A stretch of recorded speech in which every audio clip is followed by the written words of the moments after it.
இன்னைக்கு யூடியூப் அங்கே இங்கே எங்கே பார்த்தாலும் மகிழ்ச்சியோடு இருப்பது எப்படி, இது சம்பந்தமான யூடியூப் வந்து எக்கச்சக்கமாக வந்துட்டு இருக்குது சோஷியல் மீடியாவில்.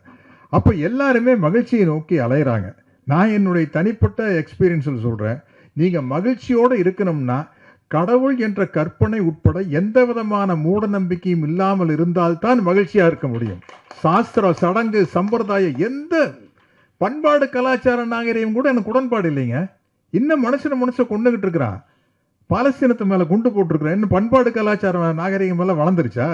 என்ன வந்து இந்த உடை அணிஞ்சிக்கிறது மட்டும்தான் பண்பாடு, கலாச்சார நாகரிகமா? என்னைக்கு ஒரு மனிதன் இன்னொரு மனிதனை கொல்லாமல் இருக்கிறானோ அன்னைக்கு தான் பண்பாடு, கலாச்சார நாகரிகம் வளர்ந்ததாக அர்த்தம். இந்த கடவுள் அப்படிங்கிற ஒரு புத்தகத்தை எங்கிட்ட கொடுத்து நீங்கள் படித்து பாருங்க சத்யராஜ் சார், படித்து பார்த்துட்டு நீங்கள் என்னென்னு டிசைட் பண்ணுங்க அப்படின்னாரு. படிச்சுட்டு ஒரு 2 நாள் யோசித்து பார்த்தேன்.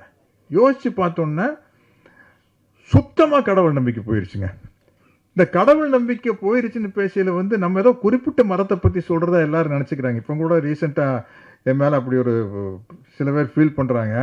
எனக்கு வந்து கடவுள் இல்லைன்னா எந்த மரத்தை சேர்ந்த கடவுள் மேலேயும் நம்பிக்கை இல்லை, அவ்வளோதான்.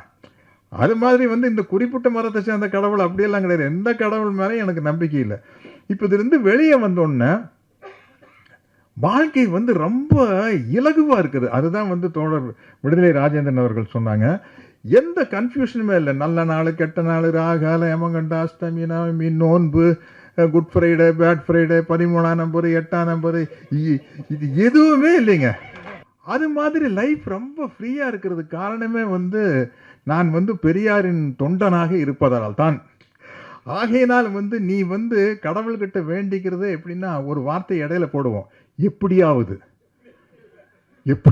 பரீட்சையில் பாஸ் பண்ணும். படித்தா பாஸ் பண்ணுவேன்.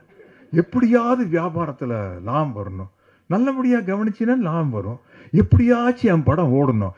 நல்லா எடுத்தா ஓடியா, நீ இதை எடுக்கலையே. நீங்கள் வாழ்க்கையில் மகிழ்ச்சியாக இருக்கணும்னா தெளிவான சிந்தனை தேவை. தெளிவான சிந்தனை தேவைன்னா எந்த விதமான மூட நம்பிக்கையும் இல்லாமல் இருக்கணும். எந்த விதமான மூட நம்பிக்கையும் இல்லாமல் இருக்கணும்னா நீங்கள் ஒரு பெரியாரிஸ்டாக இருந்தால் தான் முடியும். அதனால் சுயநலமாக கருதினாலும் கூட நீங்கள் வந்து ஒரு பெரியாரிஸ்டாக இருந்தால் வாழ்க்கையில் மகிழ்ச்சியாக இருக்கலாம்.